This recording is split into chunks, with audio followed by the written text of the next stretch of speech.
Hello అండి. అందరూ ఎలా ఉన్నారు? ఈరోజు మన రెసిపీ నేతి బొబ్బట్లు.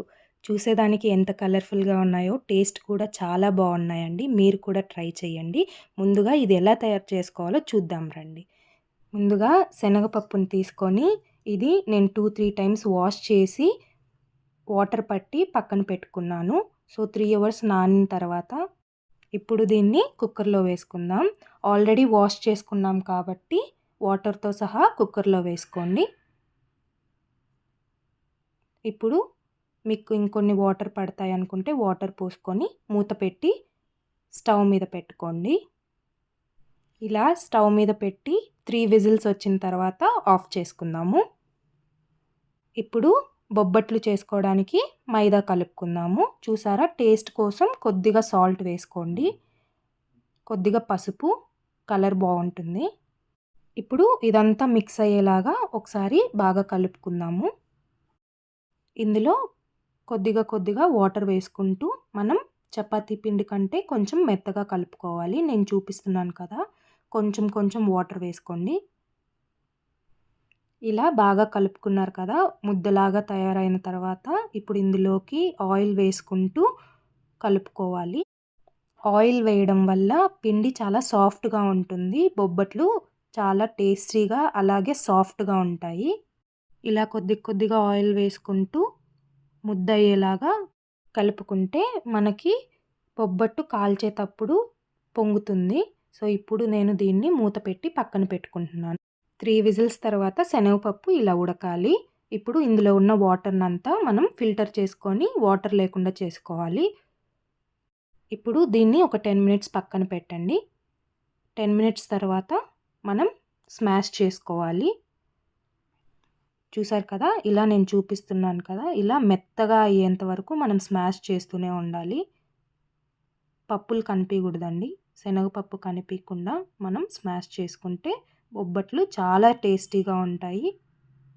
స్మాషర్ లేని వాళ్ళు కావాలంటే మిక్సీకి కూడా వేసుకోవచ్చు. మిక్సీకి వేసుకొని ఇలా పేస్ట్ లాగా చేసుకోవాలి. ఇప్పుడు పూర్ణం రెడీ చేసుకునేదానికి ప్యాన్ పెట్టుకొని ఇందులో 3 స్పూన్లు నెయ్యి వేయండి. నెయ్యి కొద్దిగా హీట్ అయిన తర్వాత మీకు సరిపడినంత బెల్లం వేసుకోండి. చూసారు కదా, ఇలా ఈ నెయ్యిలో బెల్లాన్ని మనం కరిగేంత వరకు ఇలా కలుపుకుంటూ ఉండాలి. ఉండలు లేకుండా బెల్లం మొత్తం కరిగిపోవాలి. ఇలా కలుపుతూనే ఉండాలండి, లేదంటే అడుగంటిపోతుంది. చూసారు కదా, ఇలా బెల్లం మొత్తం కరిగేంత వరకు కలుపుకున్న తర్వాత మనం పక్కన పెట్టుకున్న పూర్ణం పిండిని ఇందులో వేసుకొని బాగా మిక్స్ చేయండి. ఇలా ఒక 10 మినిట్స్ అలానే కలుపుతూ ఉండాలి, లేదంటే అడుగంటిపోతుంది. ఇది కలిసేలా బాగా కలుపుకుంటూ మిక్స్ చేయండి. ఒక 10 మినిట్స్ తర్వాత ఇది గట్టిపడుతుంది. ఇంతలో మనము మిక్సీలోకి యాలకులు అలాగే కొబ్బరి ముక్కల్ని వేసుకొని మిక్సీకి వేసుకుందాము. ఇది మరీ మెత్తగా కాకుండా కొద్దిగా పలుకులుగా ఇలా పట్టుకోండి, నేను చూపిస్తున్నట్టుగా. ఇప్పుడు దీన్ని పూర్ణం పిండిలో వేసి దీన్ని బాగా కలపాలి. చూసారు కదా, ఎక్కడ కొబ్బరి కనిపించకుండా మొత్తం అందులోకి మిక్స్ అయ్యేలాగా మిక్స్ చేసుకోండి.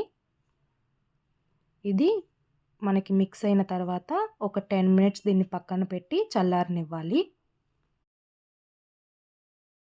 ఇది చల్లారిన తర్వాత ఇలా నేను చూపిస్తున్నట్టుగా ఉండలు చుట్టుకొని పక్కన పెట్టుకోండి.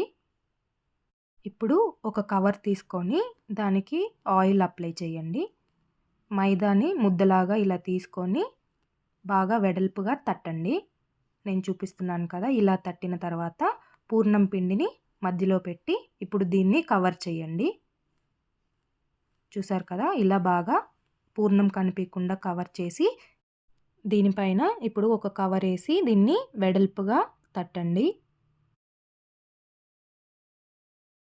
చూసారు కదా, నేను చూపిస్తున్నట్టుగా అంతా సదరంగా తట్టుకోండి. ఇప్పుడు దీన్ని ప్యాన్ పైన వేసుకొని కాల్చుకోవాలి. ముందుగా నెయ్యిని వేసుకోండి ప్యాన్ మీద. మనం తట్టుకున్న బొబ్బట్ను వేసుకొని ఇంకొద్దిగా నెయ్యి వేసుకొని దీన్ని గోల్డెన్ బ్రౌన్ వచ్చేలాగా కాల్చుకోండి. చూసారు కదా, ఇలా 2 వైపులా నెయ్యిని వేసుకొని కాల్చుకోండి. నెయ్యి లేని వాళ్ళు ఆయిల్ కూడా వేసుకొని కాల్చుకోవచ్చు. మేము నెయ్యి వాడిందైతే టేస్ట్ కోసం అండి. ఇలా కాలిన తర్వాత తీసి పక్కన పెట్టుకోండి.